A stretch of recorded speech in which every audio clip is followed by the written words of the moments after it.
एक बार हम ब्रेन को देख लेते हैं क्या। ब्रेन कल जो पढ़े थे, सबसे ज़्यादा कौन होता है? अग्र मस्तिष्क। इस कितना परसेंट होता है? 66%। ठीक है।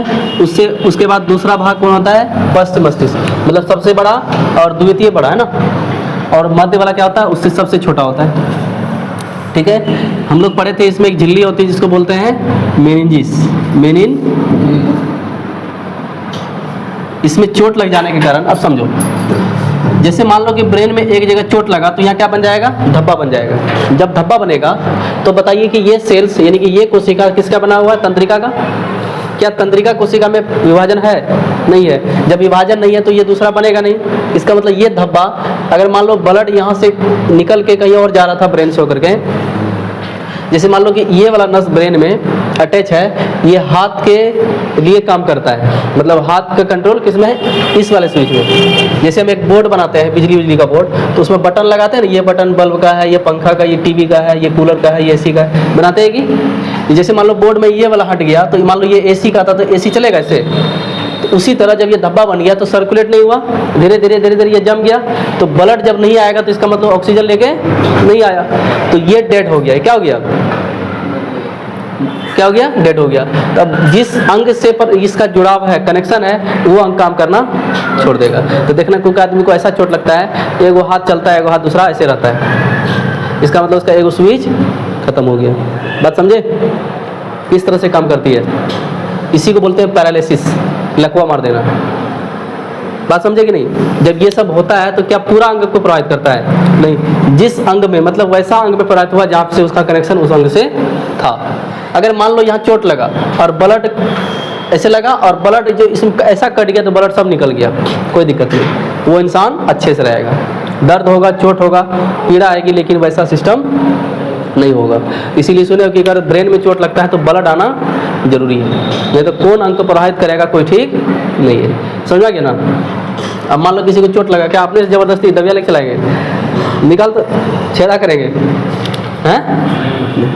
वो नेचुरल चीज़ है। तो जिस अंग को प्रभावित किया उस अंग में क्या किया? इसका कनेक्शन छूटा, और वो हम लोग पढ़ेंगे न्यूरॉन में संदेश भेजना बंद कर देगा, और उसका न्यूरॉन संदेश एक दूसरे से नई कनेक्शन मिलेगा और वो काम एकदम स्लो हो जाएगा। ठीक है। अब समझते हैं, हम लोग को मेन टॉपिक क्या पढ़ना था? Nervous system. इसको हम शॉर्टकट NS लिखेंगे, समझ जाओगे। इस सिस्टम को क्या कहते हैं? तंत्रिका तंत्र। पूरा जो बॉडी है हमारा, जंतु का, जीव जंतु का, मानव का, सब किससे चलता है? नर्वस सिस्टम से। समझ गए? ये नर्वस सिस्टम में सबसे प्रमुख है ब्रेन, यानी कि ब्रेन किसकी बनी होती है? न्यूरॉन। ये इसको बोलते हैं तंत्रिका कोशिका। तंत्रिका कोशिका, ये तंत्रिका कोशिका एक दूसरे से जुड़ा है, ताकि जैसे मान लो कि हम यहाँ से यहाँ तक कोई सामान लेके आए और क्या हम यही छोड़ देंगे यहाँ तक पहुँचाना, तो इसका मतलब दूसरा आदमी यहाँ से तक लेके जाएगा, तीसरा आदमी यहाँ से लेके जाएगा। सेम कौन काम करता है? न्यूरॉन। ठीक है। तो इसका काम क्या है? एक दूसरे से कनेक्शन करना, यानी जुड़ाव उत्पन्न करना और अपने संदेश को आगे भेजना। ठीक है। इसमें विभाजन है? नहीं है। और सबसे लंबी कोशिका पूछे तो कौन है? कौन है? न्यूरॉन, तंत्रिका कोशिका। पढ़ाए थे ना? ठीक है। और सबसे बड़ी शुतुरमुर्ग का अंडा। बड़ी और लंबी में अंतर समझते हो ना? अब देखो, पूरे बॉडी का कंट्रोल दो सिस्टम से होता है, एक होता है ब्रेन से, दूसरा होता है स्पाइनल कॉर्ड, यानी कि रीढ़ की हड्डी, मेरुरज्जु से। तो इसको हम कह सकते हैं दूसरा दिमाग, सेकंड ब्रेन, और ये प्रथम है। ये समझ गए? पूरा कनेक्शन कहाँ से है? ब्रेन से। लेकिन कुछ ऐसा चीज हम देखेंगे जहाँ से ब्रेन का कनेक्शन नहीं है लेकिन इससे कनेक्शन है। ठीक है। तो हम पहले समझ लेते हैं कि नर्वस सिस्टम कितने प्रकार का होता है? 3 प्रकार का। कौन कौन? सेंट्रल, NS मतलब क्या हो गया? Nervous system.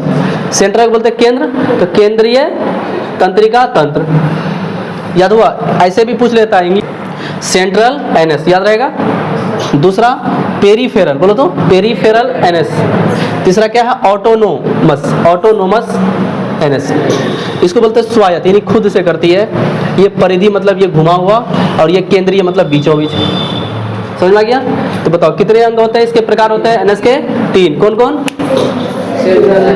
Central, peripheral, autonomous. पहला क्या था हिंदी में? केंद्रीय, दूसरा में परिधि, तीसरा में स्वायत्त। 3 याद हुआ? ये तीनों को पढ़ेंगे, लेकिन हमको सबसे प्रमुख जानना किसको है?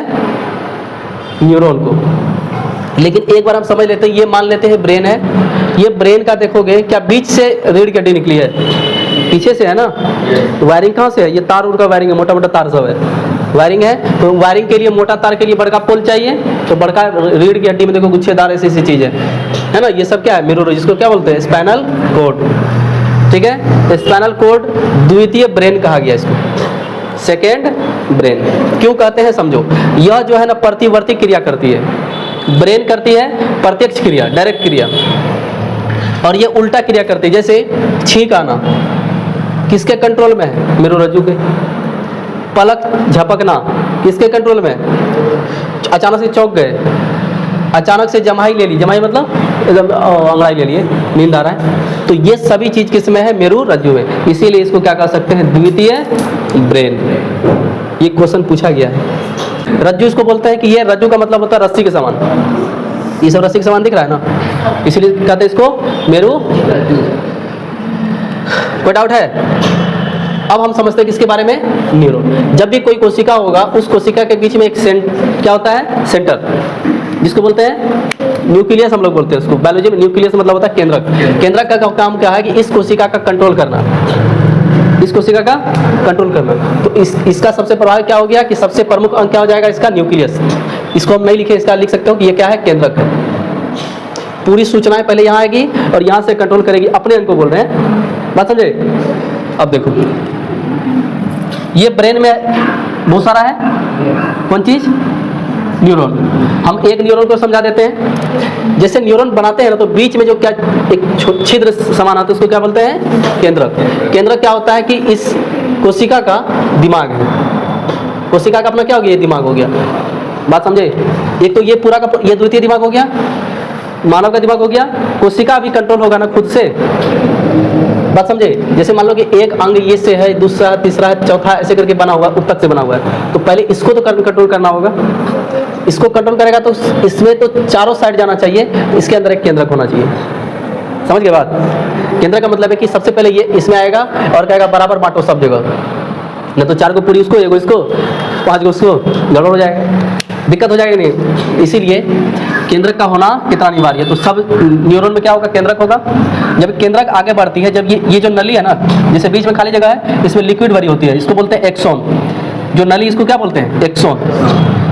एक्सोन का मतलब क्या है, ये इसमें लिक्विड द्रव भरा हुआ है, और ये यही एक्सोन आगे जाकर के एक गांठ बन जाता है। अभी समझते हैं। तो ये अजब टाइप का इसका आकृति बना हुआ है, कोई सटीक इसका नहीं है, ये नेचुरल ऐसा बना हुआ नहीं है, एक सांकेतिक चित्र है किताब में। ठीक है, अब देखो ये केंद्रक समझ गए। इसका जो अलग अलग कोर पे एक ऐसे ऐसे करके क्या है, टहनी के समान बनी, इसको बोलते हैं डेंड्राइट्स।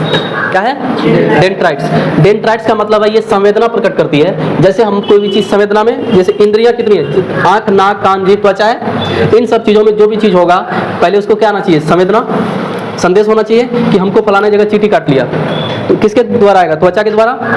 उसकी सूचना कौन पहले ग्रहण करेगा, डेंड्राइट्स। ये ग्रहण करेगा तो खुद, अब डेंड्राइट्स हर जगह है, उसको कहाँ तक भेजना, मस्तिष्क तक। वो क्या किया, पहले साइटोन को भेज दिया। साइटोन में लिक्विड में है ना, बात समझे।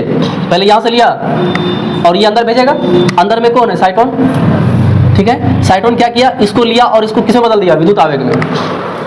विद्युत आवेग में मतलब ऐसा कि लगे करंट लग गया है बहुत ही फास्ट में। तो साइटोन का काम क्या है, संवेदना को ग्रहण करना। अब साइटोन खुद रखेगा क्या, नहीं रखेगा, तो ये भी आगे भेजेगा। तो एक्सोन में बोले कि ये आगे जाके क्या बनता है, एक्सोन, एक्सोन को देगा। अब देखो एक्सोन में क्या भरा हुआ है, कोशिका द्रव, और ये अंतिम में शाखित हो जाते हैं। शाखित मतलब डाल बन जाता है इसका। ये देखो डाल से स्टार्ट हुआ और अंत में क्या बन गया, डाल। लेकिन ये डाल कैसे बना, गांठ बना के। ठीक है, तो एक्सोन अंत में क्या बना देती है, अंत में शाख बना दी जाती है। और ये जो मिल रहा है हमको, ये तो क्या है, ये तो एक्सोन है, और जिसके बीच में ये ज्वाइंट है, इसको बोलते हैं रेनवियर केनोड। रेनवियर केनोड। ठीक है, कहीं कहीं की का मतलब समझता है, कोई भी चीज को ज्वाइंट करते हैं। ये जैसे आगे गया तो एक ट्यूब बना दिया, ट्यूब को बोलते हैं बल्ब, एक्सोन बल्ब। क्योंकि एक्सोन इधर से आ रहा था, सेम था, और यहाँ के क्या बन गया, ट्यूब बन गया, मतलब फैल गया, बल्ब के समान बन गया। इसको बोलते हैं एक्सोन बल्ब। एक्सोन बल्ब अभी तक क्या लेके आ रहा है, सूचना। अब सूचना जैसे लेके आया, आगे फैला दिया और ये गांठ बना दिया, इसको बोलते हैं सूत्र युग्मन गांठें। सूचना लेके आया, क्या बना दिया, सूत्र युग्मन गांठ। गांठ का मतलब जानते हो ना, कहीं कहीं गोलाकार हो जाना। ठीक है, इसको इंग्लिश में कहते हैं क्या है, सिनेप्टिक नोब्स।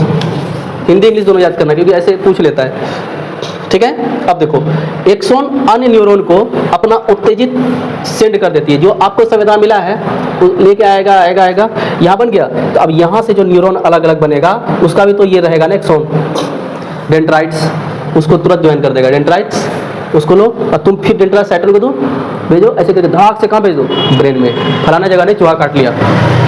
ठीक है, समझिए, बताओ न्यूरॉन कितना शक्तिशाली है कि अब कितना फास्ट में हम सोच भी नहीं सकते। इसीलिए इस यहाँ पे कैसा बनाया है, विद्युत आवेग, करंट के समान। करंट का बहुत ही क्या होता है, प्रकाश की चाल से भी खतरनाक है।